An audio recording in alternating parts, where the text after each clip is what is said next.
This is how COVID-19 is spread. Through air currents potentially carrying microscopic droplets full of coronavirus. When we talk, breathe, or cough. We can see this thanks to an imaging technique that lets us peer into the invisible world of airflow. And using this same technique, we can see if masks really do help to stop the spread of coronavirus.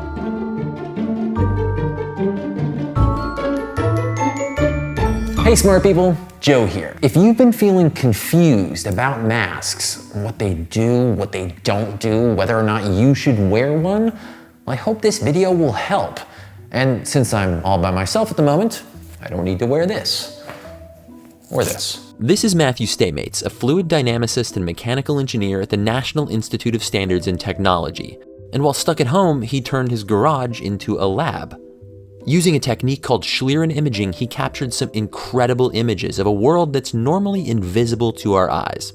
If you've ever seen wavering distortions above a hot road, that fluttery mirage happens because different temperatures and densities of air bend light in different ways, like a fluid lens. And when we talk, warm air streams out of our mouths, meeting the sea of colder air around us.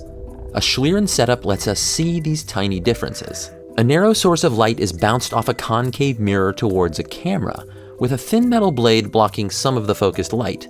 As that light interacts with air and the space between, it's bent in ever so slightly different ways, creating shadows and bright spots in the final image. And as you can see in this video from my friend Derek at Veritasium, it lets us see everything from the helium coming out of a balloon to heat rising off of a candle. And at 250 frames per second, it shows us exactly why masks work to slow airborne infection.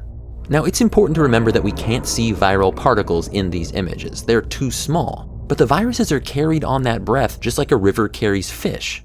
In fact, an individual viral particle is smaller than the weave of most fabrics. So why does this work? Well, masks help in two interesting ways. First, it's important to understand that viruses don't float around alone. They fly out in droplets of moisture. Most droplets are heavy enough that they fall within 2 meters or so, but any person or object within that distance can get bathed in virus. And without a mask, some of those droplets can evaporate into super tiny particles of infection that can float on air currents far from your mouth or nose. And these micro droplets are extremely hard for any mask to filter out. But with a mask on, in the warm, humid space between your mouth and the mask, those larger droplets don't have time to evaporate, and they can be captured by common fabrics. If it feels hot and humid in here, that means it's working. And the second way that masks work is that any droplets that do get through now have less momentum. The air currents disperse in eddies and swirls instead of flowing away in streams, which means droplets won't travel as far. So which mask is the best mask? If it seems like recommendations change all the time, that's because doctors and scientists know more now than they did months ago. And they'll know more months from now than they do today, because that's exactly how science is supposed to work. What we do know is whether you're using a bandana, an N95 mask, or a cloth mask you sewed at home, they all still have a lot of droplet blocking power. But that mask has to fit. This is almost like not wearing a mask at all. A mask that's too tight or has too many thick layers can actually force more air out the sides. A good test is to see if you can blow out a candle through your mask from about 1 foot away. These Schlieren images are clear evidence that masks are effective, but the best science relies on multiple lines of evidence. Here's an experiment that we did with someone talking through a sheet of laser light, illuminating all of the micro droplets released as we speak. With a mask, those droplets are all caught. And this microbiologist sneezed, sang, talked, and coughed over petri dishes. A simple mask blocked nearly all of the germs, and even though this experiment detected bacteria and not viruses, they both leave our airway in the same respiratory droplets. It should be pretty clear to you now why masks work, and the body of research that proves that is getting stronger all the time. Links down in the description. But really, the most important question is, why should you wear a mask? You know, it's often said that masks aren't to keep you from getting sick, but to keep you from getting others sick. Wearing a mask can dramatically reduce the chance of spreading COVID. But that's a strange thing to think about, because you might think, well, I'm not sick. I've got a strong immune system, so I don't need to wear this. But we know that COVID-19 can go undetected, and almost half of infections may come from people who don't show symptoms. That could be you, or it could be the person next to you. And if it is, wouldn't you want them wearing a mask? They probably feel the same way about you. Can masks harm your health, like lowering your body's oxygen levels? No. That's a myth, and it's been tested over and over again by healthcare workers who work all day in masks. And masks won't stop the pandemic on their own. They're best used in combination with other safety measures like hand washing and physical distancing. Stereotypically macho people have actually been shown to resist masks more. I get it. Dudes, you don't feel cool, even though lots of cool dudes wear masks. Or maybe your nose itches, or your glasses fog up, your face is sweaty. That's no fun. I mean, I get it. For most people, wearing masks is new and weird and different.